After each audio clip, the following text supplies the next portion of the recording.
Hey friends, welcome to my channel. If you're new here, hi, I'm Jenna. I love to crochet plushies, and if you're a returning subscriber, welcome back. For today's video, I am going to be sharing my biggest advice for running and starting your own small business. And for anyone new here, I've been running my crochet business on the side for the past 3 years. I'm technically a corporate girly. I work a 9-to-5 job, and then all of my free time is spent running my crochet business. I honestly started my crochet business kind of by mistake. I just fell in love with crochet and decided to start selling products, and it kind of snowballed from there. I get so many questions from you guys asking how you can start your very own small business, so I'm here to finally talk about all of my tips and tricks and everything that I've learned along the way. So with that, let's dive into it. Advice number 1, determine what you're good at making and then decide to sell it. So like I kind of alluded to in the intro, I basically started my crochet business by mistake. I honestly was crocheting so much because I fell in love with the craft, and I started accumulating all of these plushies in my house, and I really didn't have space for them. So I'm like, let me go ahead and list them online. And from there, I slowly started building my business, and it eventually took off. But back when I first started making things, my intention was not to sell and like create a crochet business. And I'm no stranger to starting a business. I've actually had a bunch of businesses in the past. I used to sell polymer clay earrings. I did some drop shipping. I even did like my own clothing brand at one point. And the difference between those 3 failed businesses and my crochet business is that I'm actually really passionate about crochet. I could do it 24/7, and I think that is something that is so important to realize when you want to start your own business. You want to sit down and ask yourself, what am I really passionate about? What is something that I can do 24/7 that I won't necessarily view as work? Because not gonna lie, it is a lot of work getting a small business up and running. But if you truly love what you're doing and you love the products that you're selling and what you're making, that will make all of the difference. Especially if you're going into the crochet space, it's super important to pick products that you actually like making. And I say this because in reality, you will probably make the same product over and over and over, whether that's for markets or just fulfilling orders.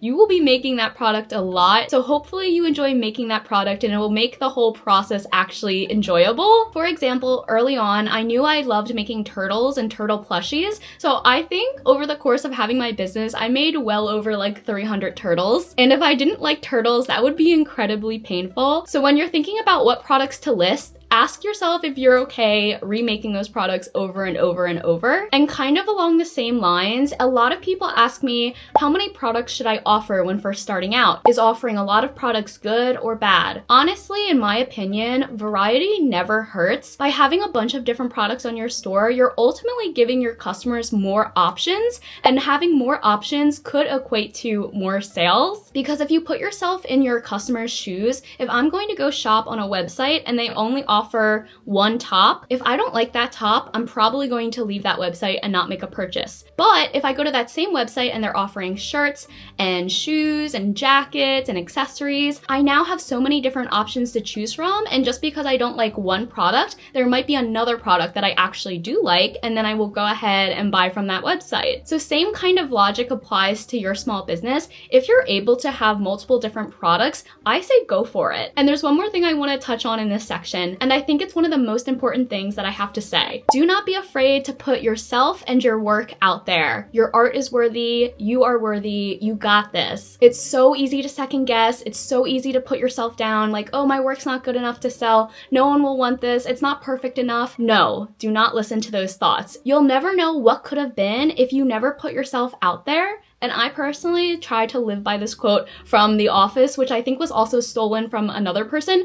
but it's when Michael Scott says, you miss 100% of the shots that you don't take. And honestly, when starting a small business, it's really important to keep that in mind, because if you let all of these thoughts hold you back, the self-doubt, the fear of failing, the overall uneasiness of just putting yourself out there, you'll never know what could have come. When I first started my business, were my products perfect? Absolutely not. But everyone has to start somewhere, and over time you will improve, you'll learn from your mistakes, your business will grow, and that's the beauty of having your own business. Your products do not need to be perfect for you to start your business, so definitely don't let that hold you back. Advice number 2, pick the best platform for you and your business model. So this is another top question that I receive from you guys, and it's what is the best selling platform to start your business on? There's so many different selling platforms out there, Etsy, Shopify, Squarespace, etc. It's hard to determine like what is best for you. I personally started my business on Etsy just because I thought it was the best place to start for beginners, and honestly, I still stand by that. As a complete beginner who has no sales experience,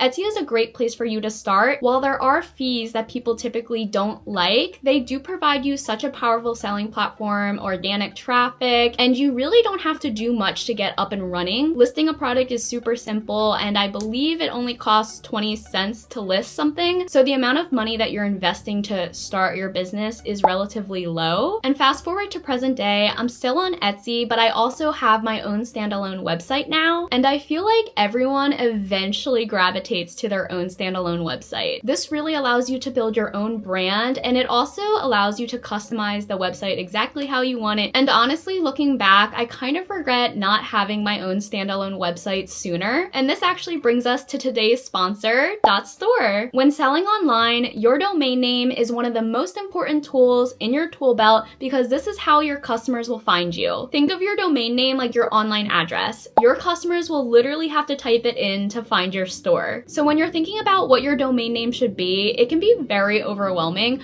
I know I personally was very intimidated by this process. The best tip that I can give you is to look towards what other successful businesses have done and follow their lead. What does Shakira, Mr. Beast, and Michelle Obama all have in common? They're all using a .store domain. This is a clear sign that .store is the way to go. A .store domain will set you apart from your competitors and really have your store stand out amongst all of the .coms. And most importantly, your customers will know immediately that your website is an online store with a .store domain. But here's where it gets really juicy. With a .store domain, you actually sell more. A year-long study shows that websites using a .store domain attracted a whopping 87% more traffic. You also get 2 times higher ranking on Google with a .store domain, so this ultimately means more eyes on your products and more possibilities for a sale. So aside from all of these amazing facts, let me tell you about all of the potential savings that you can get. In the beginning stages of running a business, money is tight, and .store definitely understands that. They actually started a program called Elevate.store to help online sellers with insane deals and discounts. So when you opt for a .store domain, you will unlock access to exclusive discounts of up to $2,500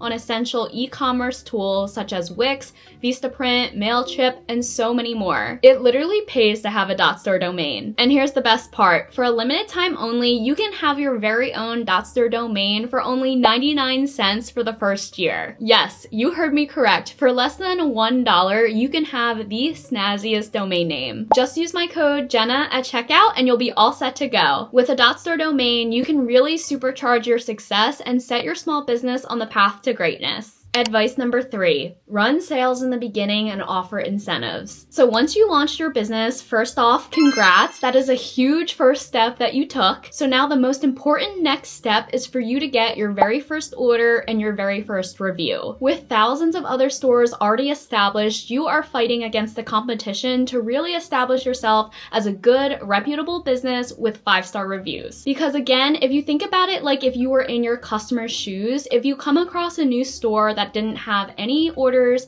no reviews, and is brand new, you yourself would probably be a little skeptical. So that's why in the first few weeks, months of running your business, you really want to prioritize getting orders and getting reviews. So how do you go about doing that? So from my experience, running sales is super important and attractive in the very beginning. Being a new store, you really need to set yourself apart from the competition by either offering lower prices or some kind of incentive to get people to buy from your shop over your competitors. Whenever people see 25% off, 30% off, or any sale running, it kind of creates a sense of urgency like, okay, I'm getting a really good deal, I should go check out right now. I will say in the beginning, profit margins will probably be a bit smaller just because you're first starting out, you're trying to get off your feet, you're running sales, so the profits might be a little lower than expected, but that's totally okay because like I said, said, the most important thing for you to focus on when you first start out is to really just drive sales and get those 5-star reviews. Once your business starts growing, you start getting more orders, you can wean away from the sales, you can start charging more, you can take away all of these incentives because you will be more established and people will want to buy from you in general.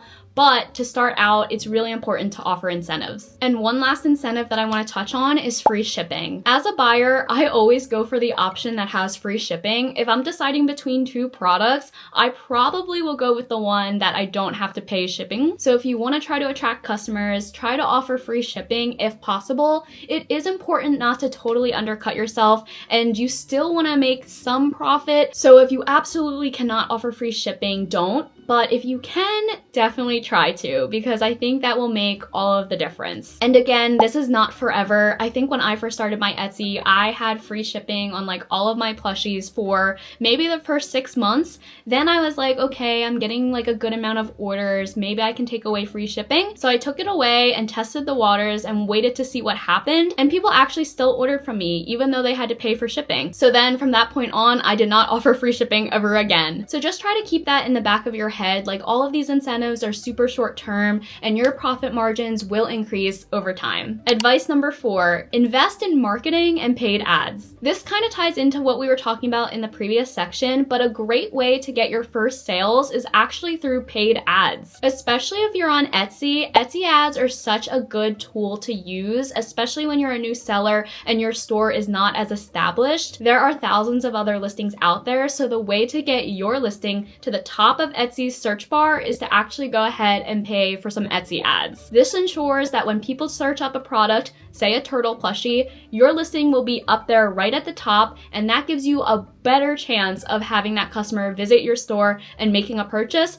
versus having your product on like the 10th page. And the great thing with Etsy ads is that you can actually set your own budget. So I think you can do as low as $1 a day. And that is what I personally did in the very beginning. And by running Etsy ads, I did see a huge difference, especially when I first started out. I think my first few sales honestly came from Etsy ads. So if you're able to set aside a budget for marketing and really invest in it, because that could be game-changing to you in the beginning. It's super important to get those first orders in, those first reviews in, so definitely prioritize spending your budget in the beginning, and then once your business grows over time, you can ease back on the marketing budget. And on this note, a lot of people think that you need to have like a big social media presence to be successful, you need to have thousands of followers, but I really don't think that is the case. I personally know a lot of small creators, maybe people with under like 1,000 followers, who are killing it on Etsy, killing it on their own website. It's all about marketing, and social media and having a big social media following is not the only way to go. I will say though, social media is a great way to freely market your products and your business. Creating content on Instagram and TikTok and YouTube is a way for you to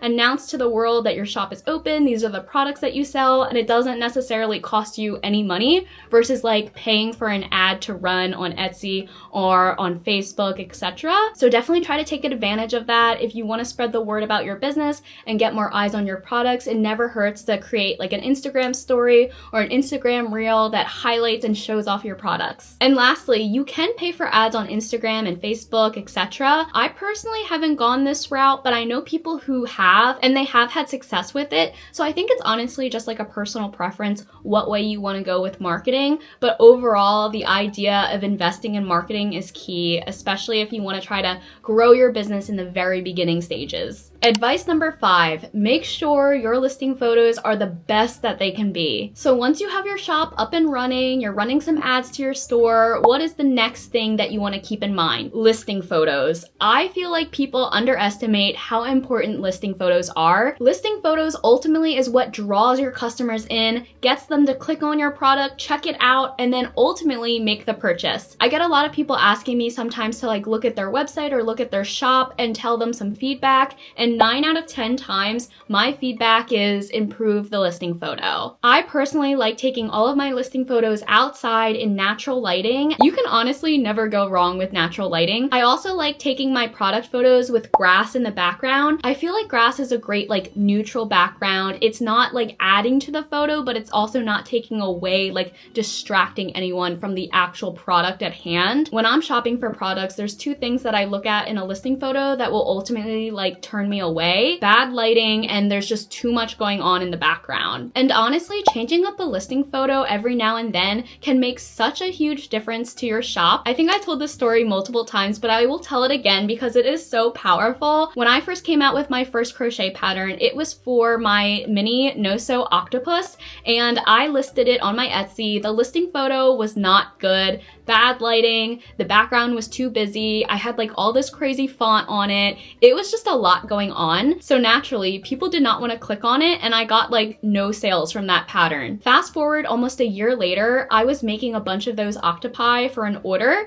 and I took a really cute picture. I had them all laid out in the rainbow. The lighting was better, the background was cleaner, everything about the photo was more aesthetic. So I went on Etsy, changed the listing photo, and almost the next day, I started getting orders for that pattern. And that honestly was the moment where I realized how powerful listing photos are, and then I went back and changed up a bunch of my other listing photos. So if your products aren't selling, don't get discouraged, don't blame yourself, don't think you're not good enough. Try to change up the listing photo and make it better. I 100% think that will make all of the difference. Advice number 6, stay patient and give yourself grace. Starting and running a small business is a completely wild ride. It's important to remind yourself that it's a marathon, not a sprint. It's honestly taken me 3 years to get to this point. A lot of trial and error, a lot of mistakes were made, but that's honestly the beauty and the fun of running your own small business. It's a constant learning experience. You're always changing things up. You're always learning something new, and there's always ways to improve. As your business grows, you'll learn more about yourself. You'll learn more about what works and what doesn't. You'll learn who your customers are, what they want from you, and everything will slowly become more and more clear. So on hard days where you're feeling down on yourself and not motivated, just remind yourself that you're doing amazing. Running a small business is no small feat. No matter what stage of the process you're in, the fact that you even had the guts to start a small business says so much about you. And try not to let your definition of success get in the way. Success can truly not be measured by any like monetary statistics or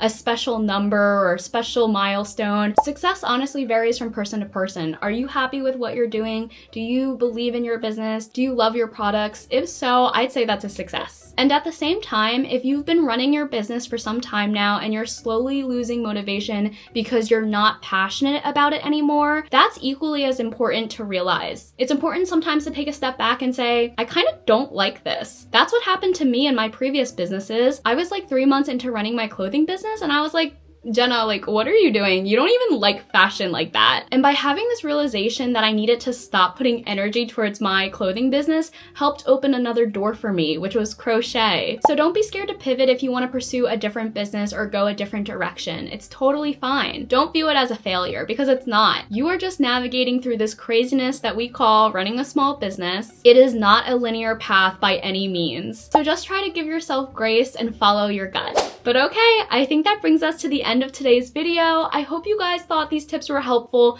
This is truly my honest advice and everything that I kind of learned myself while running my own crochet business. I'm definitely not a professional though, so take everything I said with a grain of salt, but just know that this is my honest advice and I truly am rooting for all of you guys out there. It honestly warms my heart seeing all the comments saying that you want to start your own small business, and I am over here cheering you on. Starting my crochet business was one of the best decisions I've ever made. It truly changed my life, and I honestly want everyone else to experience the same amount of magic and fun. So I'm here for you guys. If you ever have any questions, feel free to contact me or comment down below. I'm happy to help. But with that, I will catch you guys in my next video. Have a great rest of your day. Bye!